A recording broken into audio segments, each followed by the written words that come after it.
A lo largo de la historia ha habido misterios que el ser humano no ha sido capaz de explicar. Pero la tecnología nos conduce hacia nuevas teorías. Y esta investigación intentará descifrar las cuestiones más desconcertantes de nuestra era. Misterios sin resolver.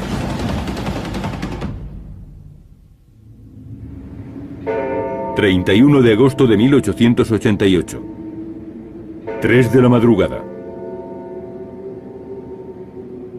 Londres, distrito de Whitechapel.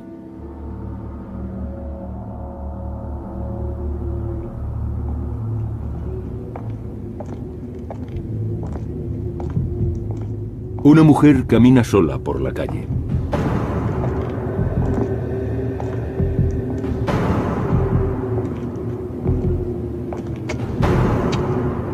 Una misteriosa figura se aproxima.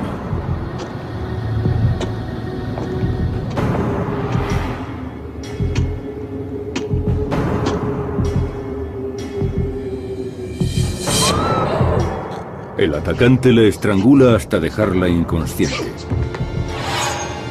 A continuación, saca un cuchillo de 30 centímetros.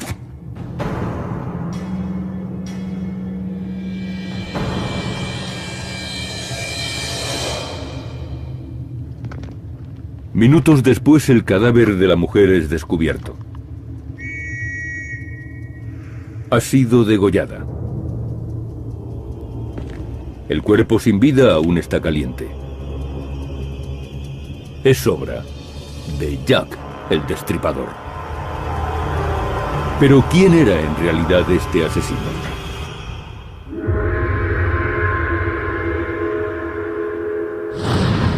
Jack el Destripador.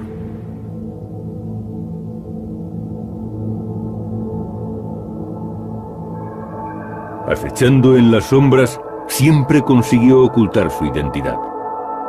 Jack el Destripador cometió varios crímenes, pero nunca fue capturado. El asesino en serie más famoso del mundo cometió sus crímenes a finales del siglo XIX en las calles de Londres. A lo largo de 3 meses acabó con las vidas de al menos 5 mujeres. Pero se cree que pudieron ser hasta 11. Después, el asesino se llevaba los órganos internos como trofeos. La policía buscaba a una persona con conocimientos de anatomía y de prácticas quirúrgicas. Aquel asesino había sido capaz de extraer los órganos limpiamente en la oscuridad.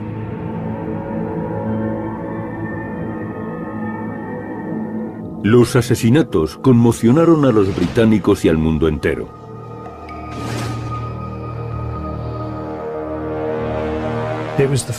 Fue el primer asesino en serie conocido internacionalmente. Su nombre, Jack el Destripador, le hizo muy popular. Pero el Destripador nunca fue atrapado. El asesino sencillamente desapareció.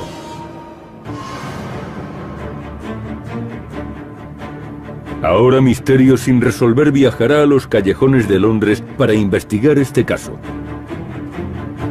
Nuestro equipo examinará algunos indicios que apuntan a 2 nuevos sospechosos. En primer lugar, el médico norteamericano Francis Tumblety. Y la segunda alternativa es aún más sorprendente. Una mujer llamada Mary Percy. Vamos a comprobar si Percy podría haber tenido suficiente fuerza física como para cometer aquellos asesinatos. Bastan 5 kilos de presión para dejarla inconsciente. Y también vamos a comprobar la caligrafía de Tumblety con la que se cree que correspondió al asesino. Comprobaremos las posibles trayectorias que el Destripador siguió para huir. Definiremos un perfil psicológico del asesino y compararemos las pruebas relativas a cada sospechoso con dicho perfil.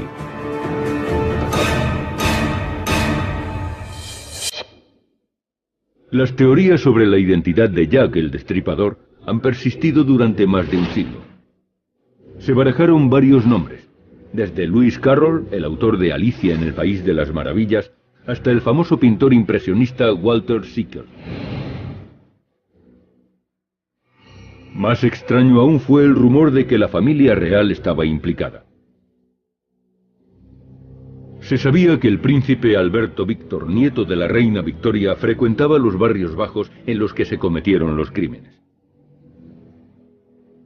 Según un rumor, Alberto había tenido un hijo con una joven de la zona, y la reina ordenó que toda mujer que supiese algo de aquel niño fuese silenciada. Pero la teoría más insólita es que Jack el Destripador ni siquiera era un hombre. Ha habido teorías, incluso en la época de los crímenes, que no hablan de Jack, sino de Jill, la destripadora. Sí, son conjeturas, pero la policía nunca pensó que fuese una mujer. Sin embargo, en 2006, un científico australiano, experto en ADN, analizó la saliva de una carta. Supuestamente fue enviada por Jack el Destripador, pero algo parecía indicar que la persona que había cerrado la carta era una mujer. El equipo sigue el rastro de los indicios aportados por esta prueba. Brent Hervey está decidido a desenmascarar al Destripador. Es uno de los mejores psicólogos criminalistas del mundo.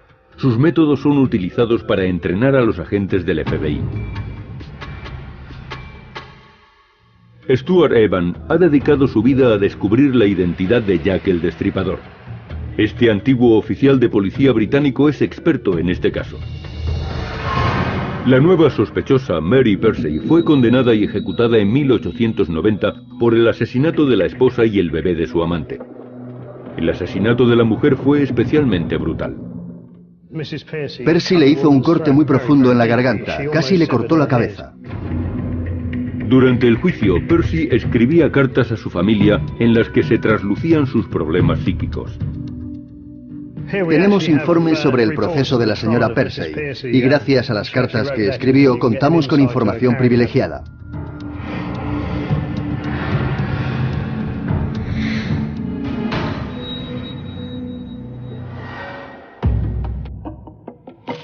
Escena del crimen de Nichols, Back Row, Londres.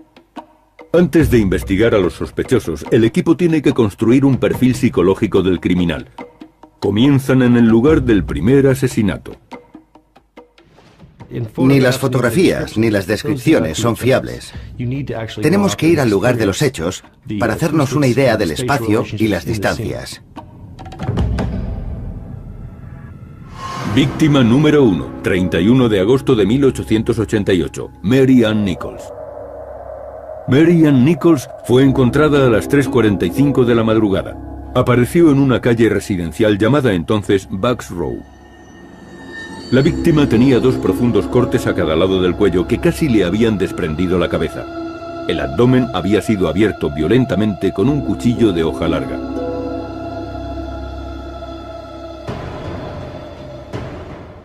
En la acera donde yacía el cuerpo de Mary Ann Nichols había una fila de casas victorianas, todas iguales. En el lado opuesto estaba Essex Wharf. Era una calle apartada y oscura.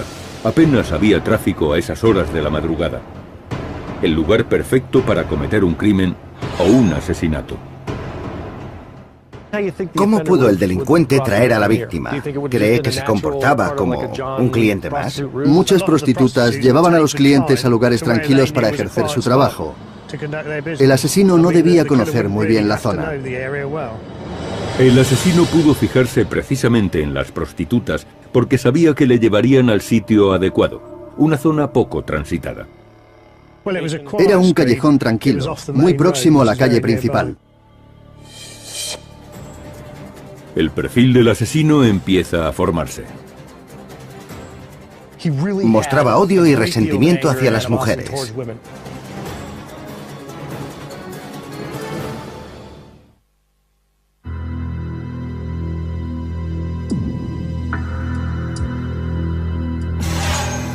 Nuestro programa está investigando la identidad de uno de los asesinos más famosos de la historia, Jack el Destripador.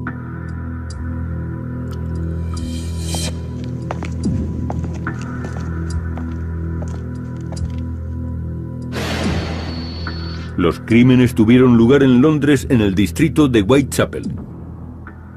Era un barrio superpoblado y muy pobre. Muchas de estas personas vivían en el límite de la pobreza o por debajo del nivel de subsistencia. Por eso algunas mujeres se dedicaban a la prostitución para ganar dinero.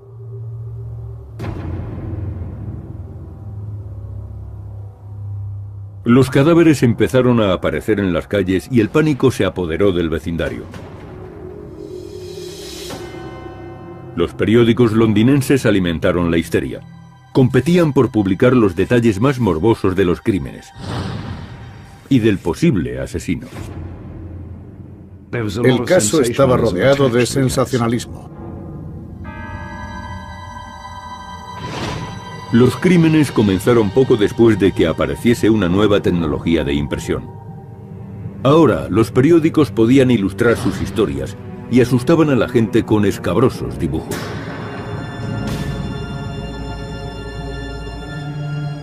La imagen de Jack el Destripador fue explotada por los medios. Se podría decir que fueron crímenes sensacionalistas.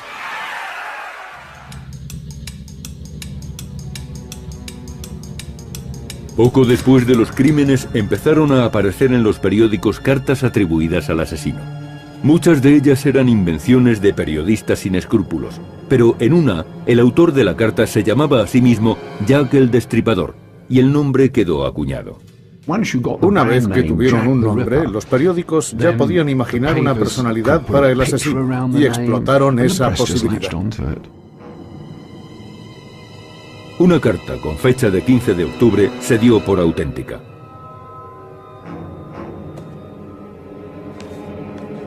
Fue enviada a un grupo de ciudadanos que patrullaban las calles e iba acompañada de una caja que contenía medio riñón humano. A la víctima número 4, Catherine Eddowes, le faltaba un riñón cuando la hallaron muerta 2 semanas antes. El asesino había extraído el riñón izquierdo y el útero. La forma en que las víctimas eran asesinadas ofrecía una pista importante para definir el perfil del destripador. Cuando la víctima estaba en el suelo, supongo que lo más fácil era cortar la garganta con un cuchillo y después hacer la segunda herida. Entonces se ensañaba con el cuerpo. Víctima número 2, 8 de septiembre de 1888, Annie Chapman. El cuerpo de Annie Chapman había sido terriblemente mutilado. La garganta había sido seccionada tan profundamente que el corte llegaba a la columna vertebral. Y en la cavidad del abdomen se habían amputado algunos órganos. Faltaba el útero. En este caso no solo tenemos evisceración. El asesino también se llevó algunos órganos. Es característico el ataque directo a la sexualidad de la mujer. Se ensaña con los órganos sexuales. Y no es casual que se centrase en esa parte de la anatomía. Hacía falta un cuchillo especial. Donald Rambelow, que ha documentado la historia del destripador, encontró la que pudo ser el arma del crimen. Según el informe forense, el cuchillo utilizado en algunas víctimas, como Chapman y Eddowes, tenía una hoja larga y recta y una punta muy afilada. Ese cuchillo podría cortar el cuello hasta las vértebras. En los dos casos, la cabeza está casi separada del cuerpo, así que no pudo utilizar algo como una navaja. Era un cuchillo apto para amputar. Amputaciones. Cortaba los tejidos con rapidez. Después hacía el resto del trabajo y se marchaba. La utilización de un cuchillo de cirujano podía dar pistas para identificar al asesino. Una creencia que se extendió en 1888 y que todavía perdura es que el asesino tenía conocimientos médicos. Para realizar aquellas mutilaciones eran necesarias unas nociones básicas de anatomía. Y casualmente, el sospechoso Francis Tumblety parecía tener los conocimientos médicos necesarios. En alguna ocasión mostró sus diplomas, pero probablemente eran falsos. Trabajaba como médico naturista, una especie de curandero. Tumblety nunca fue señalado como sospechoso, pero una oscura carta, hallada en las oficinas de Scotland Yard, lo relaciona con los asesinatos de Whitechapel. Fue escrita muchos años después de aquellos crímenes. ¿Qué fecha tiene esa carta? Fue escrita en 1913. Yo no sabía quién era Tumblety. Creía haber leído todo lo que se había escrito sobre el tema y de pronto apareció ese nombre. Era un descubrimiento revolucionario. No hay ningún documento sobre Tumblety. En los libros que tratan este tema no aparece ese nombre. La carta se encontraba en la División Especial de Scotland Yard, una unidad del Servicio de Inteligencia. Sus archivos están permanentemente cerrados, pero nuestro equipo ha descubierto otros documentos, incluida la única fotografía conocida del sospechoso. A Tumblety le gustaba llevar ropas militares, pero no hay noticias de que alcanzase un rango significativo. Es un uniforme desconocido y un casco de estilo prusiano. Tiene una esclavina de piel sobre los hombros, la Legión de Honor y otra medalla en el uniforme. Se trata de un atuendo militar.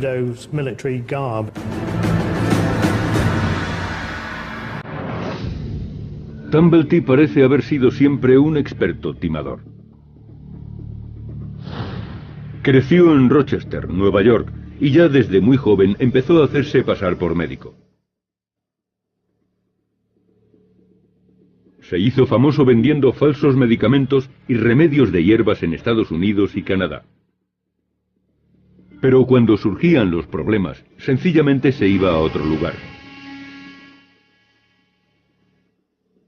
Hay pruebas de que viajó a Inglaterra en junio de 1888 y de que en la época en que se cometieron los crímenes estaba en Londres. Y según el equipo de investigación, posiblemente vivía en este edificio llamado antiguamente Batty Street Inn. Batty Street es una calle que sale de Berners Street. Y Berners Street es el lugar donde fue encontrada la víctima número 3, Elizabeth Stride, la noche en que el destripador mató a 2 mujeres, el famoso doble crimen. En el número 22 de Batty Street había un huésped norteamericano que desapareció justo después del doble crimen. Se le conocía como el huésped de Batty Street. La propietaria del hostal descubrió ropa manchada de sangre y llamó a la policía pensando que podría tener relación con el asesinato de Liz Stride. Por eso aquel hombre desapareció. Stride fue encontrada en Berners Street, aproximadamente a la 1 de la madrugada. Este cadáver presentaba muchas diferencias con los otros que se habían encontrado. Y tal vez se deba a que el crimen fue interrumpido. La víctima solo tenía un corte en la garganta y varios hematomas en los hombros y el pecho. No hallamos el comportamiento habitual del destripador, las muestras de odio hacia las mujeres, la mutilación de los órganos sexuales y el deseo de humillar a la víctima. Hay algunas diferencias y debemos tenerlas en cuenta. Menos de 1 hora más tarde, a la 1:45 de la madrugada, se descubría el cuerpo de Catherine Eddowes en Martyrs Square. También fue mutilado. Víctima número 4, 30 de septiembre de 1888, Catherine Eddowes. Solo 15 minutos más tarde, a las 2 de la madrugada, el huésped de Batty Street fue visto en el hostal. Huyó hacia el este. Se encontró un trozo de delantal de Eddowes manchado de sangre en un portal de Goulston Street. Y eso encaja. Si el asesino fue huésped de Batty Street, pasó por esa zona para llegar al hostal. Entonces, ¿cómo es de grande la zona? ¿Y cuál es la distancia entre los escenarios del doble asesinato? Están muy cerca. La zona cubre unos 2 kilómetros cuadrados. Pero algunos dudan de que el asesino pudiera cometer los 2 crímenes y estar de vuelta en el hostal a las 2 de la mañana. Vamos a hacer el recorrido. Así calcularemos la distancia y el tiempo que se tarda. Partiendo de Martyrs Square, el lugar del asesinato de Eddowes, los investigadores caminan en dirección este, hacia Berners Street, donde fue asesinada Stride. Aquí se encontró el delantal. ¿Y ese edificio estaba aquí entonces? Sí, ese es el edificio que había aquí entonces.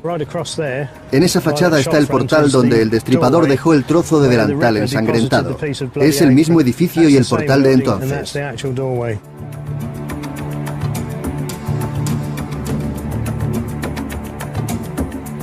El trayecto dura menos de 15 minutos.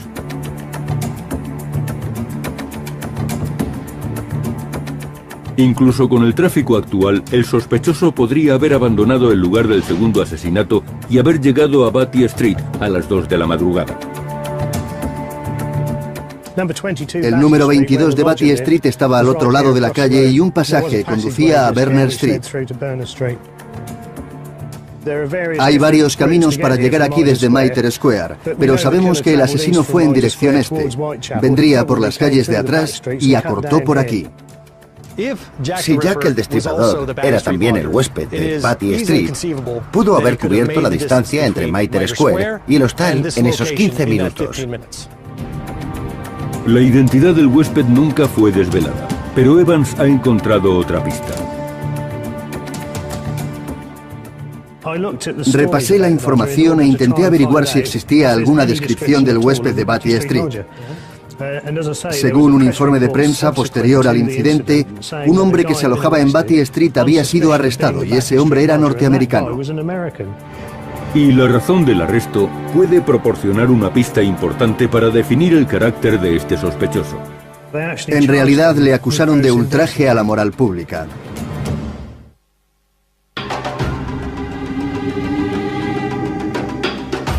Misterio sin resolver está en Londres investigando el caso del asesino en serie más famoso de todos los tiempos, Jack el Destripador. El equipo está construyendo el perfil criminal del asesino. Estudian el comportamiento de 2 nuevos sospechosos.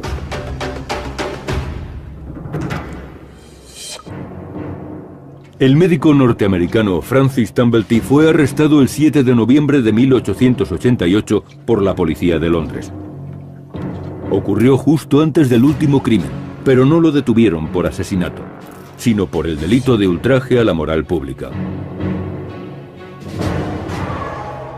Lo que más llama la atención es que Tumblety mantenía relaciones homosexuales o bisexuales.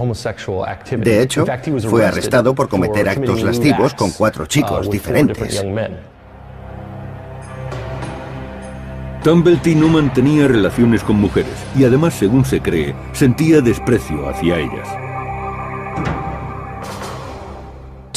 Tumblety contó que había estado casado y que estaba muy enamorado de su esposa, pero entonces se enteró de que era prostituta. Como consecuencia, el matrimonio se rompió y Tumblety no volvió a tener relaciones con ninguna mujer. Era una persona con ciertos conocimientos médicos y odiaba profundamente a las mujeres, especialmente a las prostitutas. Además, desconfiaba de ellas. Su odio parecía tener un origen psicótico. Tenía una colección de úteros perfectamente clasificada. El carácter psicopático de Tumblety se reflejaba, en cierto modo, en su colección de úteros femeninos, y los tenía catalogados por clases sociales. Realizaba las mismas prácticas que el destripador, es decir, la extracción de órganos e incluso la conservación de algunos. Tumblety fue arrestado por segunda vez inmediatamente después del último asesinato. Los cargos eran los mismos, pero hay nuevos datos respecto a este arresto. Se trata de una entrevista a Tumblety que fue olvidada durante largo tiempo.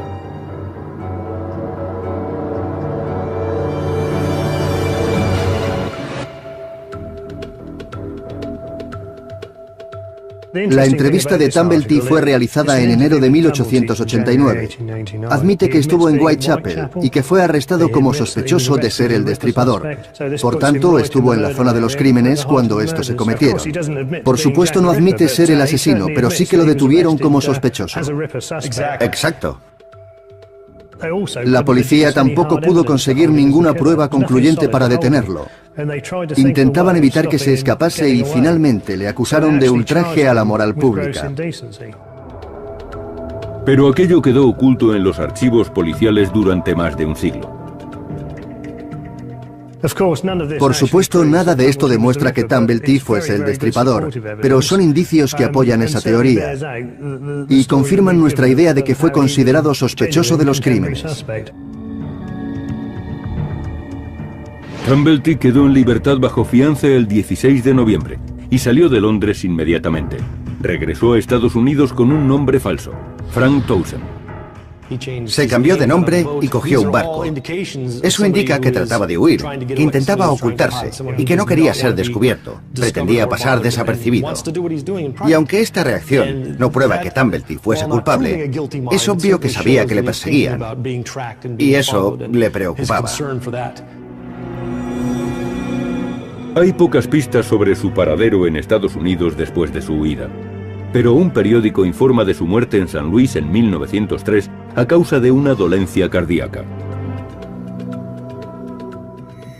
Considerando sus antecedentes y su carácter, hay algunas cosas que me llaman la atención. Creo que habría que pensarlas más detenidamente.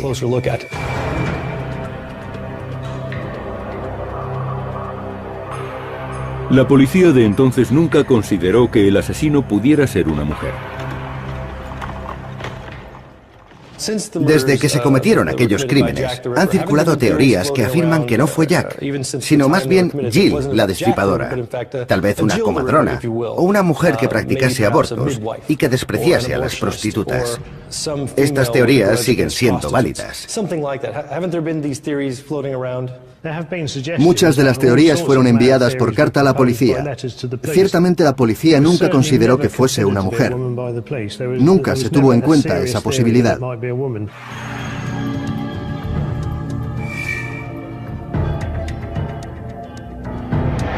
Pero eso cambió en 2006 cuando una prueba de ADN en el engomado de una de las cartas del destripador sugería que había sido escrita por una mujer. Brent Harvey investiga primero si una mujer podría tener la fuerza suficiente para llevar a cabo unos asesinatos tan violentos.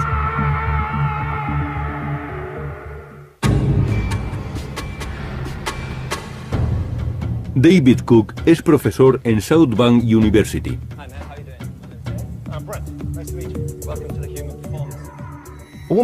¿Cree que una mujer como Mary Percy podría derribar y matar a las víctimas de este caso? No se necesita mucha fuerza. No, en realidad no se necesita mucha fuerza. Si la mujer presiona el cuello de la víctima con ambas manos, tendría que ejercer unos 5 kilos de presión en cada mano sobre la arteria carótida para dejar inconsciente a una persona. Cook utiliza un aparato llamado plataforma de fuerza. Es una báscula que mide la presión desde cualquier ángulo y envía los datos a un ordenador. En la pantalla aparece la presión que aplicaría una mujer de la corpulencia de Percy. Esta no es la posición más estable, pero si apoyase todo su peso sobre el pecho de la víctima y después aplicase la fuerza en una postura más estable, podría ejercer mucha presión y correría menos riesgo de que le diesen patadas. La presión ejercida sobre la garganta de la víctima es medida y calculada por un ordenador. Los investigadores pueden visualizar los cálculos. La presión aplicada por nuestra sospechosa ha sido recogida por la plataforma de fuerza y aparece en la pantalla. La fuerza puede descomponerse en 3 dimensiones. La línea verde es la media lateral, es la fuerza de lado a lado. Hay unas pequeñas sacudidas de las manos. La línea roja muestra la fuerza realizada hacia atrás y hay poco movimiento. Pero la más significativa es la línea azul, es la fuerza vertical aplicada sobre la laringe.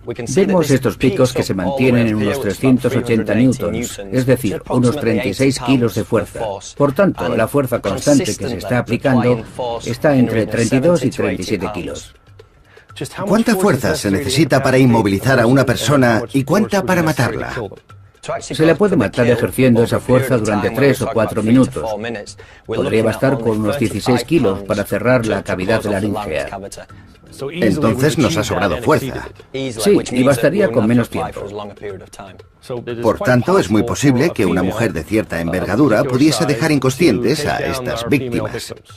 Sí, en circunstancias normales es posible.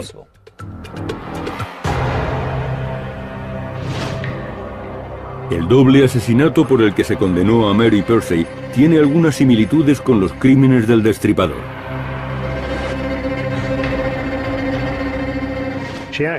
Mantenía relaciones con un hombre casado llamado Hogg y mató a su esposa y a su bebé. Fue un asesinato increíblemente violento y lo llevó a cabo en su propia casa. Según algunos, mostró una actitud similar a la que mostraría un asesino en serie. En la época victoriana esta era Priory Street. ¿Y ya existía este edificio? Sí. Al otro lado de la calle está el edificio donde Persey cometió los crímenes.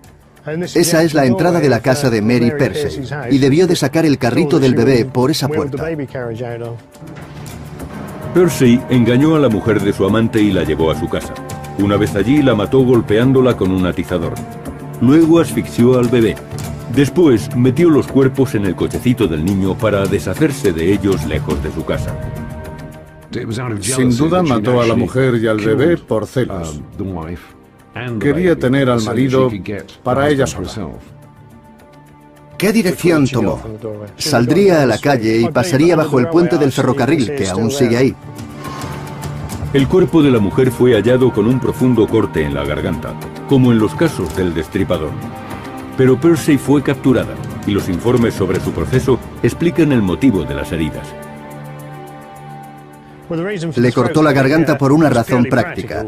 Tuvo que acomodar el cuerpo de la mujer en el cochecito para hacerlo desaparecer de la escena del crimen.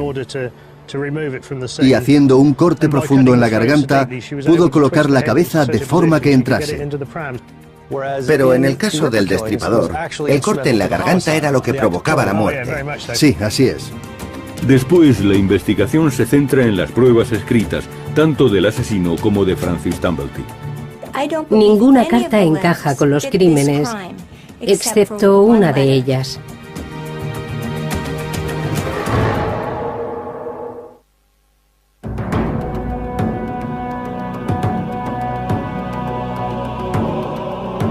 Misterio sin resolver está en Londres para investigar la verdadera identidad de un célebre asesino, conocido como Jack el Destripador.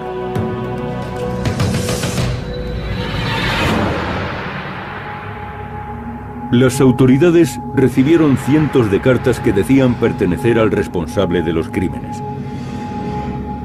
Pero la mayor parte se consideraron falsas y fueron descartadas. Excepto una. Estaba dirigida al líder de la patrulla ciudadana y la acompañaba medio riñón humano. El encabezamiento de la carta decía desde el infierno y no estaba firmado. Al final ponía cójame cuando pueda, señor Lask. Y con ella venía un riñón que, según el autor, había sido extraído del cuerpo de Catherine Eddowes.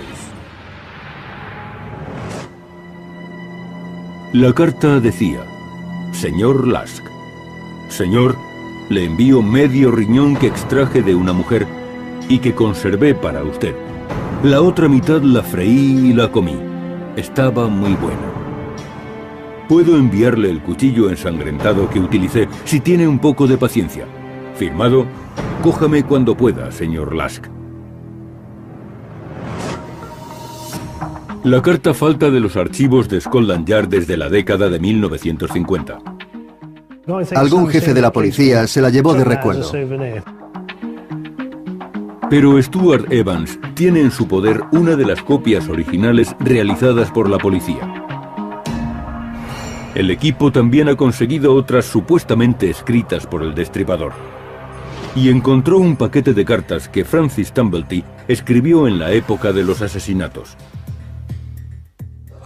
Yo no soy especialista en grafología, así que tenemos que enviar estos documentos a alguien con los estudios, la preparación y la experiencia necesarias. Cuando los hayan examinado, podrán precisar si existen muchas semejanzas en la caligrafía. Probablemente también sería útil enviar la carta de Tumblety y analizar si su forma de escribir se parece a la de las otras cartas.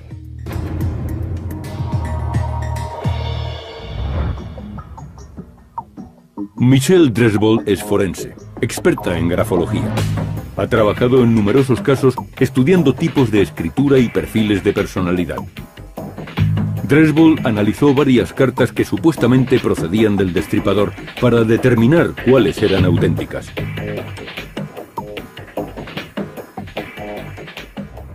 Examiné todas las cartas y creo que ninguna de ellas fue escrita por el asesino. En mi opinión, ninguna encaja con estos crímenes, excepto una de ellas, la carta que acababa diciendo, cójame cuando pueda. Dresbol dedujo que la carta desde el infierno podía ser auténtica. Además, su experiencia le permitía identificar rasgos de la personalidad del autor a partir de la escritura. Yo busco determinadas características en la forma de escribir. Se analizan detalles muy precisos, como la parte inferior y las curvas de la base de las palabras. Cuando la curva inferior es tan amplia que invade palabras y otras líneas que están por debajo, eso significa que el autor invade el área sexual de otras personas. Dresbol también ve indicios en la pronunciación de las palabras. Una de las cosas que analicé fue la forma de escribir las palabras. Muchas estaban escritas del modo en que se pronuncian. Tenemos las palabras Mr., Prasar y Tather. Tather era una contracción irlandesa. Prasar era la forma en que un irlandés escribiría fonéticamente la palabra. Esto indica que el autor de la carta tenía ascendencia irlandesa.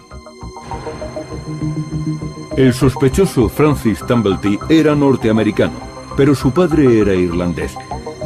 Dresbol comparó la carta del supuesto asesino con otra escrita por Tumblety. Hay muchísimas semejanzas entre la escritura del asesino y la de Tumblety.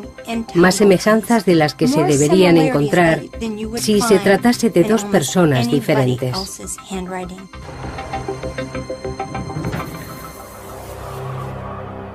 Una cosa que los dos personajes tienen en común son las extrañas conexiones de las palabras. En la carta desde el infierno, el asesino une la I con la palabra siguiente de un modo extraño y nada habitual.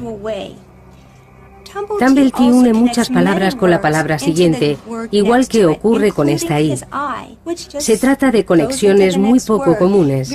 Además, esa forma de trazar la I aparece en muchas frases diferentes y se unen con la palabra siguiente, tal y como vemos en la carta desde el infierno. Veamos esta Y. El asesino la escribe de este modo tan curioso que no solo invade la parte superior de la línea inferior, sino que cruza por la mitad de algunas palabras y continúa hacia abajo. Es una característica muy evidente. La letra resulta demasiado grande. Ahora miren las Y de Tumblety. También son muy grandes, no solo tocan la parte superior de las letras y la línea que hay debajo, invaden las palabras y llegan mucho más abajo. Después de examinar muchos de los escritos de Francis Tumblety, creo más que nunca que él es el autor de la carta desde el infierno.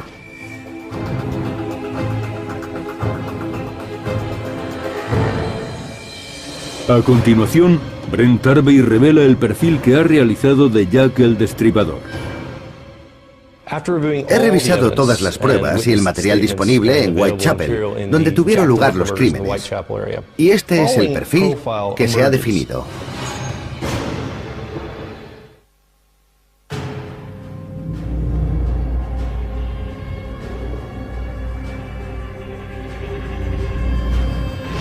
Nuestro programa investiga a dos sospechosos. Intentamos desvelar finalmente la identidad del más célebre asesino, Jack el Destripador. Este experto en creación de perfiles criminales cree que puede determinar quién fue el verdadero asesino. Utiliza técnicas forenses modernas. Este fisiólogo cree que una mujer pudo cometer los asesinatos. Este exoficial de policía opina que pudo ser un médico norteamericano. Y esta experta en grafología piensa que el autor de la carta desde el infierno era el asesino. Brent Harvey ha examinado los escenarios del crimen que aún existen y ha revisado las pruebas. Ahora han diseñado un perfil criminal del siglo XXI para un asesino del siglo XIX. He revisado todas las pruebas, testimonios y material disponible en la zona de Whitechapel, donde tuvieron lugar los crímenes. Y este es el perfil que hemos definido. Primero, está el hecho de que el conocimiento del lugar no parece realmente necesario. En segundo lugar, comprobamos que, aunque los conocimientos médicos son considerables, no hay destreza en los actos. Los cortes tienen desgarros, son largos y caóticos. Y la naturaleza de las heridas muestra mucha violencia. Todo esto denota ira, represalias y mucha rabia en estos crímenes. Otro detalle es el tipo específico de ira. Las heridas se encuentran en zonas concretas del cuerpo de la mujer, como pechos y genitales, y también extrajo el útero y la matriz. Es, sin ninguna duda, un ataque a la feminidad. Se trata de una prueba de misoginia. Esta persona odiaba a las mujeres y odiaba a la feminidad. También resulta obvio que el criminal actuaba deliberadamente. Era hábil y rápido, y mostraba mucha frialdad. Son las características que definen a un psicópata. Ahora, Tarvey puede comparar este perfil criminal con las informaciones disponibles sobre los dos sospechosos. En primer lugar, Mary Percy, procesada por matar a la esposa y al hijo de su amante.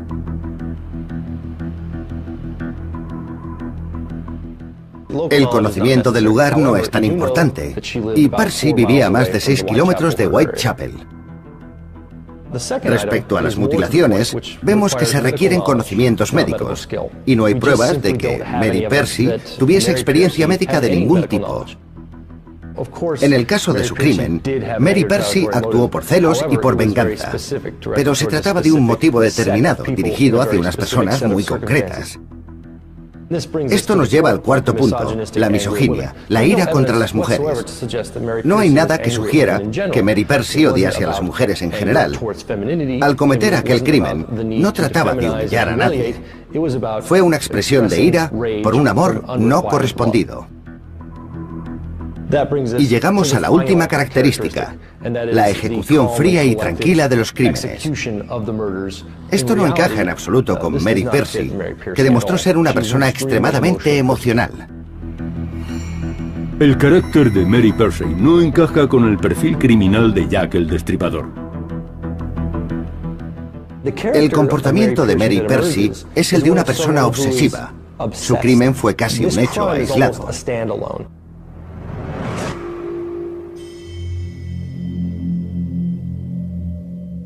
Tarvey se ocupa ahora de Francis Tumblety.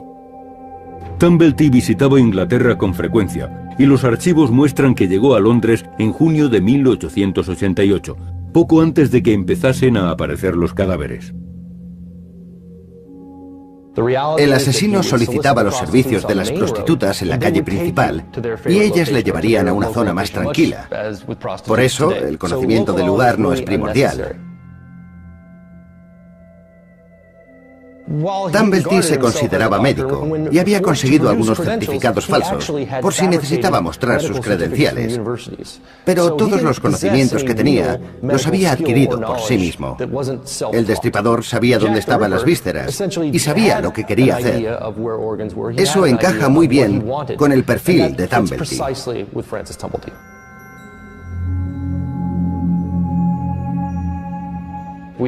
Muchas fuentes hablan de su odio hacia las mujeres. Y esto nos lleva directamente a otro punto importante del perfil.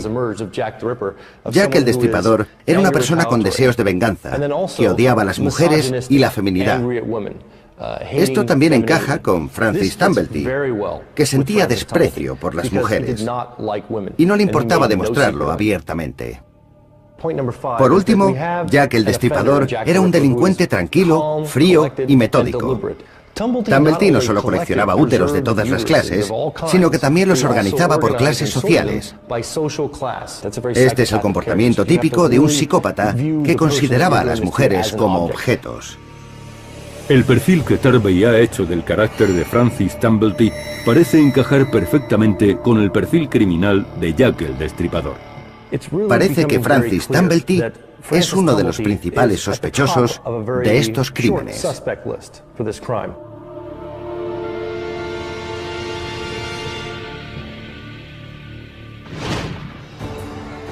Esta investigación nos ha llevado a conocer más de cerca al principal sospechoso de este caso, el doctor Francis Tumblety.